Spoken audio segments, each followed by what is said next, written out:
నీ హోంవర్క్ అది అమ్మ బాగా చేయాలని కోరుకో కదా. ఓం శ్రీ మహాసరస్వతి అయి నమః.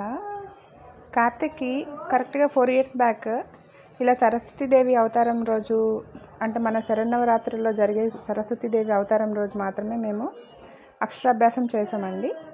అయితే కార్తిక్కి అప్పటికి ఆటిజం ప్రాబ్లం ఉందని చెప్పేసి ఇలాంటి వర్డ్ వినాలి అని చెప్పి కూడా అప్పుడు తెలియదు కదా. ఇదంతా ఫస్ట్ అనమాట.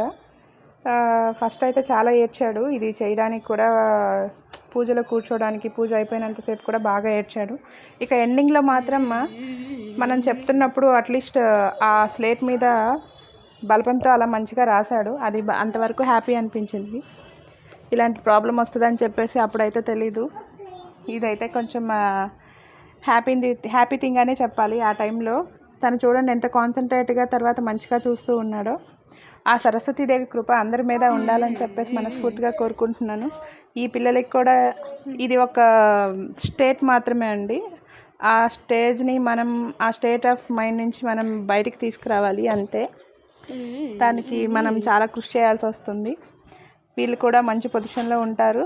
ఆ తల్లి దయ ఎప్పుడు వీళ్ళ మీద ఉండాలని చెప్పేసి, మంచిగా అవ్వాలని చెప్పేసి, అందరూ పిల్లలు ఈ ప్రాబ్లం నుంచి బయటపడాలని చెప్పేసి, ఎవరైతే ఈ ప్రాబ్లంతో ఫేస్ చేస్తున్నారో మిగతా పిల్లలందరి మీద కూడా ఆ తల్లి కృప ఉండాలని చెప్పేసి, అలాగే లక్ష్మీ కటాక్షం కూడా పొందాలని చెప్పేసి మనస్ఫూర్తిగా కోరుకుంటున్నాను. అందరికీ దసరా నవరాత్రి శుభాకాంక్షలు. ఓం శ్రీ మహాసరస్వతి అయి నమః.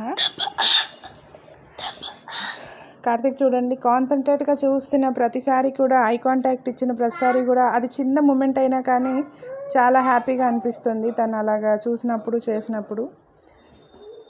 థ్యాంక్ యూ సో మచ్ అండి. Please subscribe our channel. Thank you.